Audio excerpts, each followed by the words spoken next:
A Santo André de Teixido vai de morto que non foi de vivo. Esa é a crenza de que acode a este santuario situado na Serra da Capelada, que ademais é centro de peregrinación desde tempos antigos. A este lugar se debe peregrinar polo menos unha vez na vida. Senón, os fieis terán que facelo despois de mortos, pero na forma de animais ou insectos, e mesmo como pequenas pedras. Porque aquí, desde hai séculos, créese que as almas viaxan cara ao máis aló. Porque este santuario está vinculado á morte, a unhos ritos precristianos, en que aquí parece ser que había pois unha especie de renacimento espiritual, de encontro cos antepasados, de paso ao máis alá. San Andrés de Teixido, digamos que é o final dun camiño, igual que Santiago de Compostela a partir do século VIII, isto tradicionalmente era o camiño que recorría o sol, viña a morrer aquí. Fixaivos que estamos no fin do mundo. Hoxe para nosotros hoxe pode ser isto un sitio turístico máis ou menos bonito, con os paisaxes máis ou menos atractivos, pero para os nosos antepasados isto tiña unha carga psicolóxica e sagrada tremenda, porque é o fin do mundo. Para os nosos antepasados o mundo non era redondo, o mundo era chao. Era chao e acababas aquí. Polo tanto, este era o fin do mundo. Incluso na tradición clásica, na Odisea hai un episodio que pode referirse tranquilamente a San Andrés de Teixido, que nos fala cando morren os pretendentes de Penélope.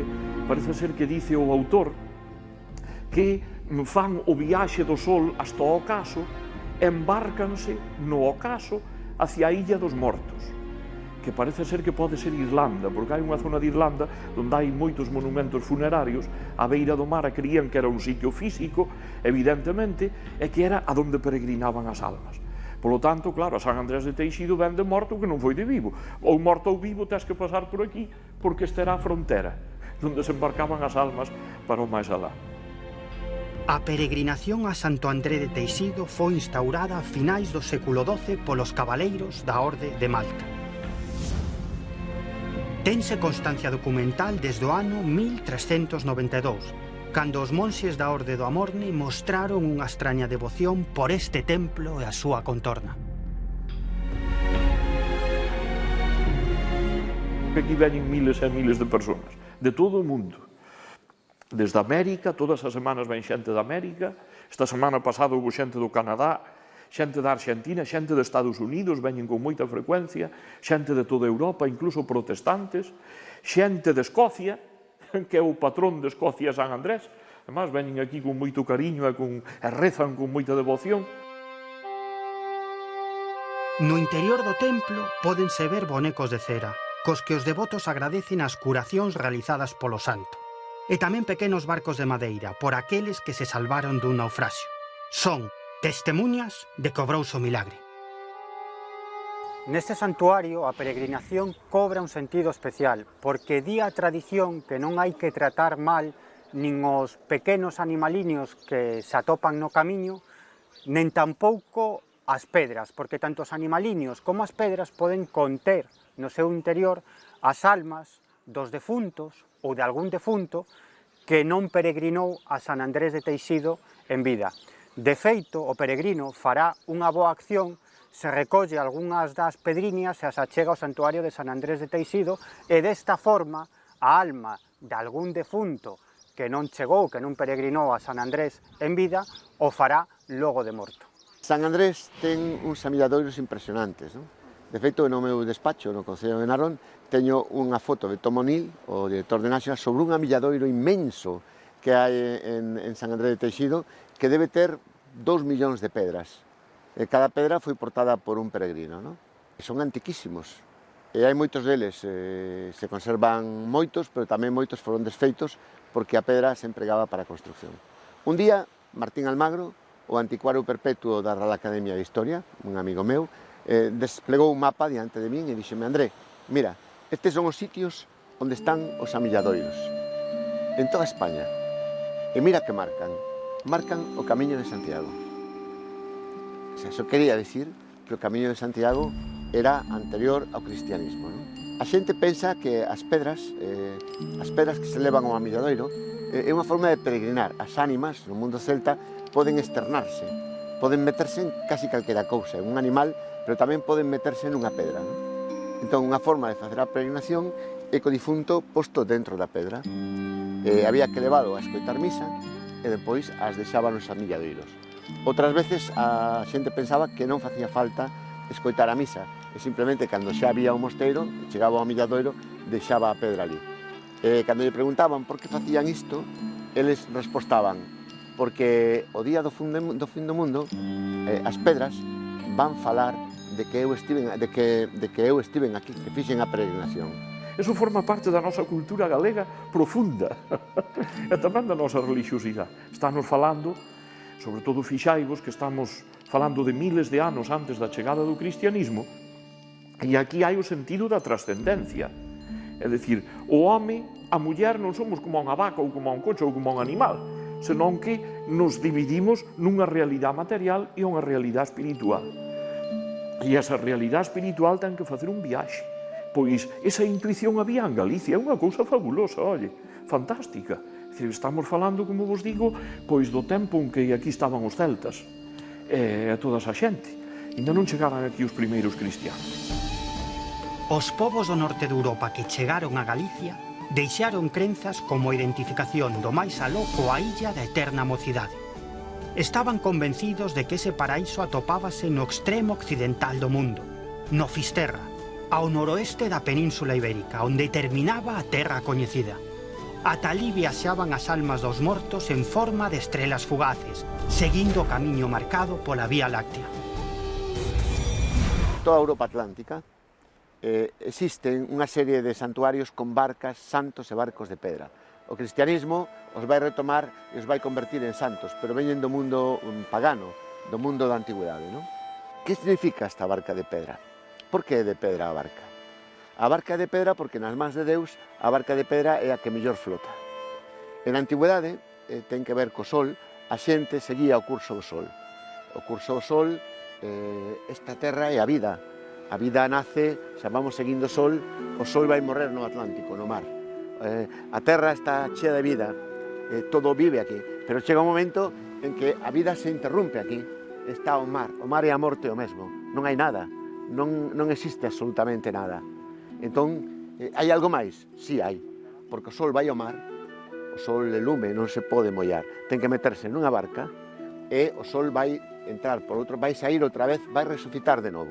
Entón, se eu sigo, se eu fago o camiño, tanto de Santiago, o camiño de Fisterra, como o camiño deste Fisterra, que é o Cabo Prior, vou chegar aquí, me vou encontrar co mar, pero o sol se vai ir a outro lado, entón que vai pasar? Non te preocupes, que todas as areas, todas estas praias nosas, señan de roca, señan de area, chámanse areas do paraíso. E cando chegues aquí ao mar, chegue a alma, vais encontrar cunha barca de pedra, vais subir na barca de pedra, e a barca de pedra vai seguir o curso do sol, e o vai levar ao alén, vai conducir os difuntos a outro mundo, a ese lugar máxico, ¿no? A esa illa, que é unha illa bicuda no alto dunha montaña, que teñen moitísimos nomes, Iña de Cristal, calquera illa do Atlántico, esa illa, chamase Avalon, chamase a Illa das Mulleres, chamase o Tirnanog, ten moitísimos nomes, ¿no? É un paraíso luminoso, onde chegan todos os seres vivos, e curiosamente os galegos chamanlle Veróbriga, e o Deus que acolle os difuntos con brazos abertos chamanlle, na illa de Tambo, por exemplo, Bestio Alonieco, ¿no? Que significa hospedero alimentador. Os galegos chamanlle outro mundo alén, un sitio onde se come moi ben. Pero para chegar a ese sitio e comer ben, hai que cruzar o mar en esa barca de pedra. E se en Galicia hai unha tradición que está por encima de todas, esa é a da Santa Compaña, que aquí se interna mar adentro, como un escuro cortexo fúnebre que leva as almas dos defuntos ata as illas máis aló do mar. En Galicia, sobre todo na costa, existe a tradición recurrente, cando analizamos a mitoloxía e as lendas, de que a Santa Compaña sempre se desplaza dende un punto interior, ¿no?, cara á costa, e dende aquí cara ás illas que se atopan no Atlántico.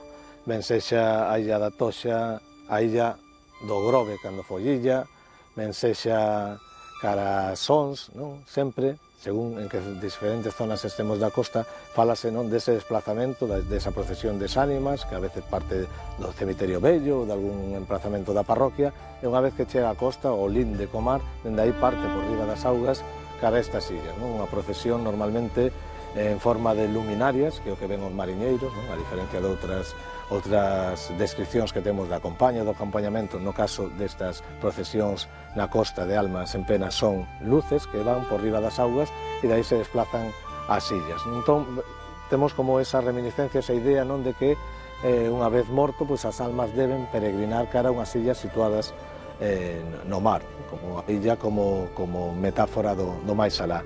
Pois todas estas lendas, non, nos levan a pensar na supervivencia de antigas crenzas, obviamente precristianas, que situarían o paraíso nalgún lugar frente ás nosas costas, alá onde morre o sol, posiblemente en algunha illa mítica, non? Estamos falando de xeografías míticas ou xeografías do máis alá, pero en todo caso que perduran no noso folclore hasta tal punto de que incluso en expresión, lembro unha persona xa maior, 90 e pico anos, un ano antes de morrer, era dunha zona interior de Lugo, da Terra Chá, neste caso de Xermade, que me dixo: xa teño varios avisos dunha barca esperando por mí, non? De onde ven estas creencias nunha barca que te leva unha vez que faleces? Pois posiblemente dun sustrato cultural anterior á chegada do cristianismo. Por lo tanto, a costa sempre foi un límite, un limes, un porto de partida cara ao máis alá, e de feito determinados santuarios da nosa xeografía están marcando precisamente eses puntos. Por exemplo, San Andrés de Teixido, un dos máis famosos, onde, según a tradición, hai que peregrinar de vivo, porque senón de morto, pois peregrinarás alá. Por que? Porque dende alá se parte cara ao máis alá.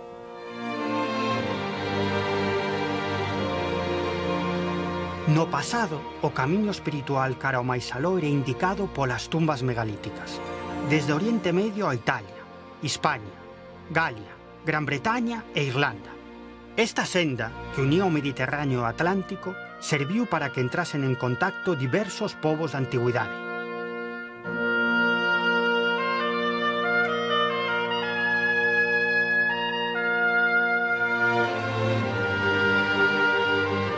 Polo tanto, estas construcións non serían só tumbas, porque, segundo as crenzas destes povos, cumprían a función de portas cara a un máis aló, un lugar descoñecido que se situaba en metade do mar.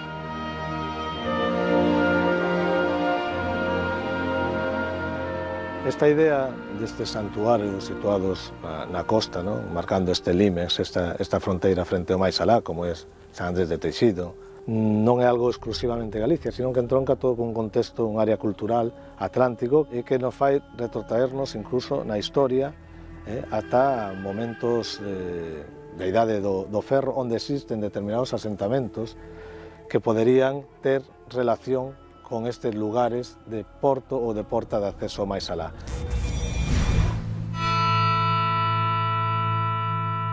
A maxia de Santo André de Teixido non é únicamente por ser unha porta para as almas que buscan descanso.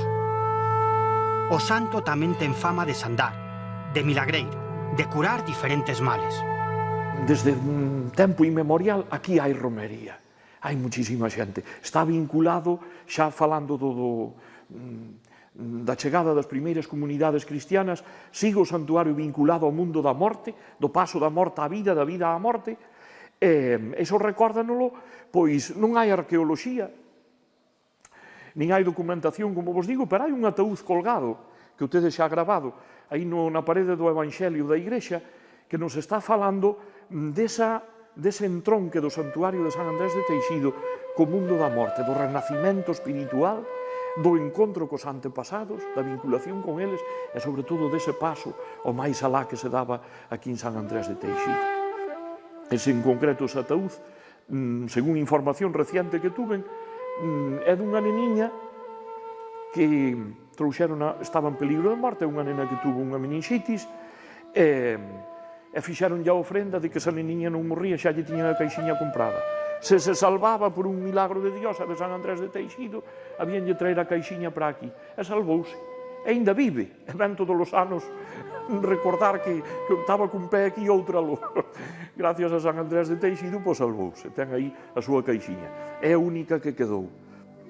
para a xente que peregrinaba aquí non era nada macabro, senón que nos recordaba pois que San Andrés era abogoso contra a morte inminente, con accidentes, operacións peligrosas no quirófano, todas as historias.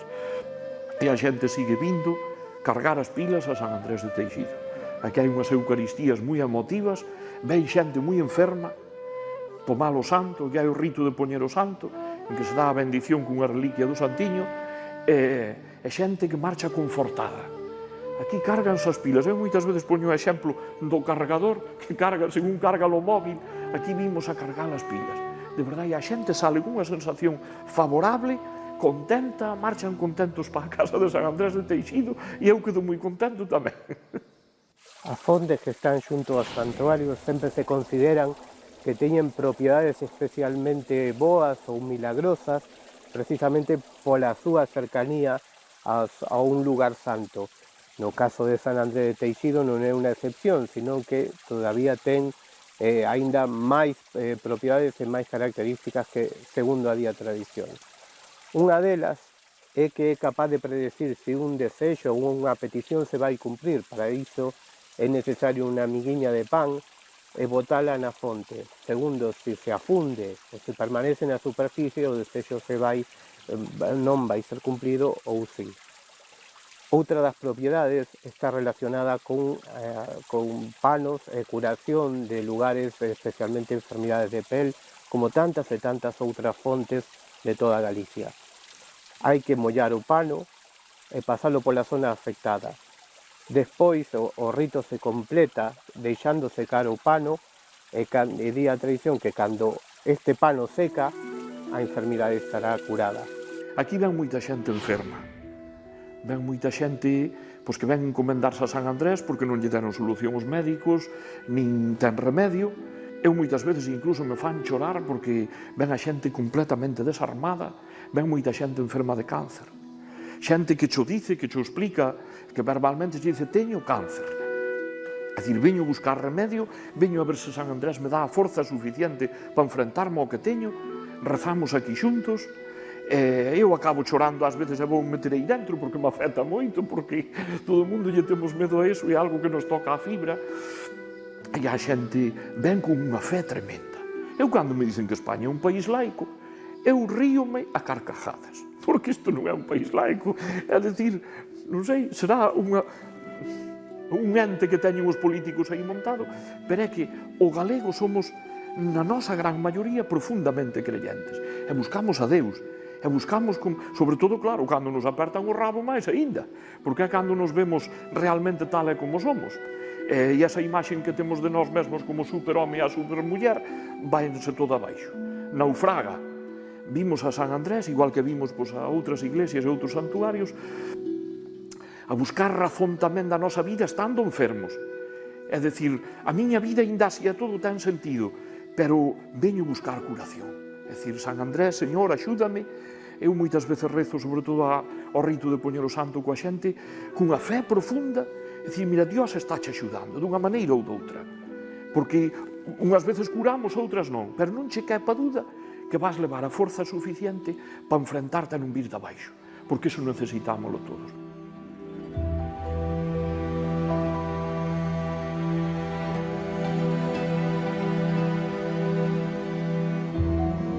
Abandonamos o santuario de Santo André coa sensación de que aínda oculta innumerables misterios que se agochan entre as súas milenarias e extrañas tradicións, con enigmas que conectan coa historia máis antiga de Europa, cos inicios da civilización occidental e co camiño máxico de Santiago, unha senda espiritual que antes foi pagá, unha senda que serviu para unir e crear lazos espirituais entre os povos do vello continente.